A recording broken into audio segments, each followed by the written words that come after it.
Hello investors, तो स्वागत है आपका बेसिक्स ऑफ स्टॉक मार्केट की इस सीरीज में। तो आज मैं पूरा एक्सप्लेन करने वाला हूँ कि डिविडेंड क्या होता है। डिविडेंड अगर आप किस तारीख से पहले अप्लाई करोगे तो आपको डिविडेंड मिलेगा, आपको डिविडेंड अगर इस तारीख के बाद आपके पास शेयर है तो नहीं मिलेगा, और डिविडेंड को कैसे आपको बेनिफिट लेना है ये सब आपको एक्सप्लेन करने वाला हूँ। तो डिविडेंड मतलब क्या है ये सबसे पहले बता देता हूँ। डिविडेंड मैंने मेरे पिछले वीडियो में पूरा बताया, कॉर्पोरेट एक्शन के जो है वो, अगर मैं आप मेरे चैनल को सब्सक्राइब नहीं करते तो कर लेना, और मेरे जो भी बेसिक्स के वीडियो वो सब आप पीछे जाके देख सकते हो। तो डिविडेंड मतलब क्या है, कॉर्पोरेट एक्शन होती है। मतलब क्या कि कंपनी को मान लीजिए 1000 करोड़ का अगर कंपनी को प्रॉफिट हुआ और कंपनी के एक्सपेंसेस 500 करोड़ इस साल हुए थे, 500 करोड़ देने के बाद कंपनी के पास अगर 500 करोड़ रुपए बचे हुए तो कंपनी क्या करती है, ये जो बचा हुआ पैसा है वो जो भी एग्जिस्टिंग शेयर होल्डर होते हैं उनमें उनमें बांट देती है। क्योंकि एट द एंड ओनर कौन होते हैं कंपनी के, जो भी शेयर होल्डर है वो, क्योंकि हम ओनर हुए। इक्विटी शेयर होल्डर मतलब ओनिंग, हम कंपनी को ओन कर रहे हैं, तो जो भी मालिक है जो भी ओनर है उनमें ये पैसा बांटा जाता है। तो कैश डिविडेंड, कैश के डायरेक्टली ये बैंक अकाउंट में आपके डिविडेंड आ जाता है। ओके, तो इसे कहा जाता है डिविडेंड। तो डिविडेंड के अलग अलग डेट होते हैं, ये वो कैसे समझना है ये सब डिविडेंड डेट्स में आपको आज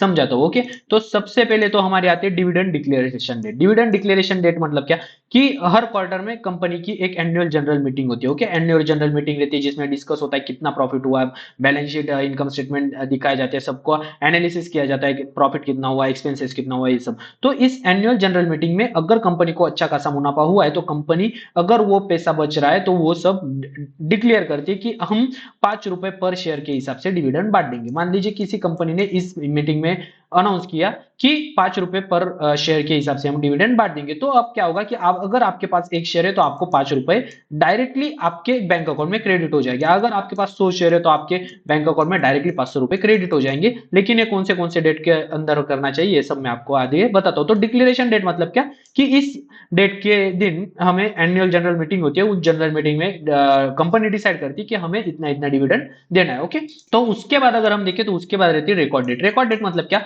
कि इस तारीख तक अगर आपके पास शेयर है तो आप इलिजिबल है डिविडेंड के लिए। तो company cheque share holder list, company पूरी की पूरी जितने भी उसके शेयर होल्डर है उसकी लिस्ट चेक करती है, और ओनली रजिस्टर्ड होल्डर इलिजिबल, जो भी रजिस्टर्ड होल्डर रहेंगे वो सब इलिजिबल रहेंगे। और इलिजिबिलिटी डेट इसे कहा जाता है रजिस्टर्ड डेट। ये रहती है रिकॉर्ड डेट रहती है। रिकॉर्ड डेट के दिन रिकॉर्ड किया जाता है कि किन कौन कौन शेयर होल्डर है और कौन इलिजिबल है, ये सब इस रिकॉर्ड डेट के दिन रिकॉर्ड किया जाएगा।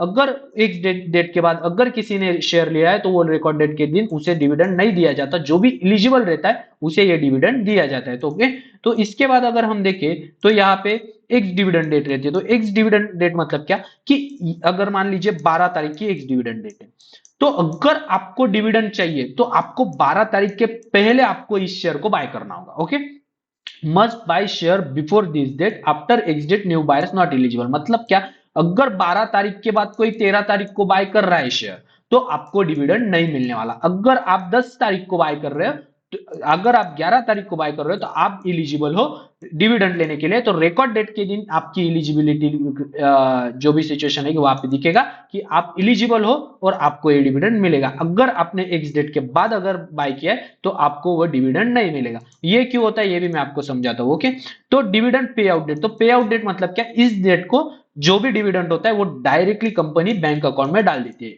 मतलब मान लीजिए आपको, अगर आप इलिजिबल हो, रिकॉर्ड डेट के दिन आपने चेक हुआ और आप इलिजिबल रहे, तो 500 रुपए अगर आपके पास 100 शेयर से और 5 रुपए पर शेयर अगर डिविडेंड डिक्लेयर हुआ है तो ये 500 रुपए डायरेक्टली आपके अकाउंट में क्रेडिट हो जाएंगे। ओके, डायरेक्टली अपने अकाउंट में आ जाते हैं। तो ये हो गए डिविडेंड पे आउट डेट, इस डेट को डिविडेंड बांटा जाता है। ओके, तो ये सब प्रोसेस जो रहती है वो कैसे चलती है। तो कम डिविडेंड मतलब क्या, इस तारीख तक ये जो रहता है यहाँ पे जो भी शेयर रहता है तो वो यहाँ पे एक्सपेंसिव ट्रेड कर रहा था, क्योंकि इसमें इंक्लूडेड डिविडेंड होता है। मान लीजिए, मतलब कैसे बताता हूँ, पूरे कंपनी की वैल्यू 1000 है। ओके, उसका प्रॉफिट अब हो गया 500 रुपए, तो ये 500 रुपए आज एडिशनली, तो ये डिविडेंड इधर ऐड होने की वजह से यहाँ पे कंपनी 1500 को ट्रेड हो रही। लेकिन ये जब बांट दे तो अब कंपनी की वैल्यू कितनी हो गई, क्योंकि उन्होंने प्रॉफिट तो बांट दिया तो आज 1000 ही होगी।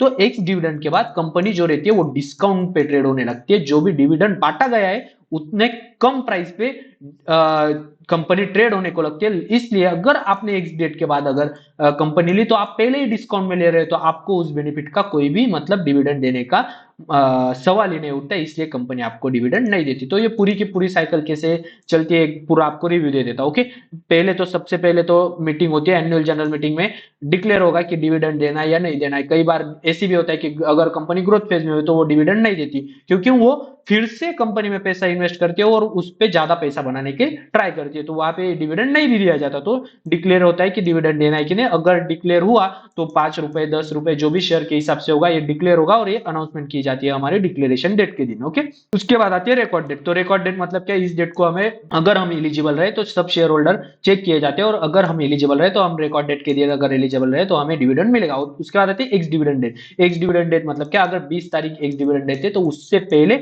हमारे अकाउंट में शेयर होने चाहिए, तभी हम एलिजिबल है डिविडेंड लेने के लिए। और डिविडेंड पे आउट डेट, जिस दिन ये डिविडेंड पे आउट डेट मतलब हमें इस दिन हमारे पैसे अकाउंट में आ जाते हैं। ओके, तो ये पूरी डिविडेंड साइकिल ऐसे चलती है। तो अगर किसी भी कंपनी का डिविडेंड डिक्लेरेशन डेट आपको देखना हो तो आप डायरेक्टली एनएससी की वेबसाइट पे जाके, अगर किसी भी कंपनी ने अनाउंस किया तो वहां पे जाके आप डायरेक्टली डिविडेंड पूरा का पूरा ये सब डेट चेक कर सकते हो। और अगर आप एलिजिबल हो और अगर आपको डिविडेंड चाहिए तो उसके वो शेयर आप खरीद के आप उसके लिए एलिजिबल हो सकते हो। तो इस मेरे चैनल को सब्सक्राइब जरूर कर लेना, क्योंकि आने वाली वीडियोस में मैं और बेसिक्स ऑफ टेक्निकल एनालिसिस की सीरीज में कल से शुरू करने वाला। तो टेक्निकल एनालिसिस, फंडामेंटल एनालिसिस की साइमल्टेनियसली सीरीज शुरू होने वाली, तो इसके लिए मुझे सब्सक्राइब जरूर करना।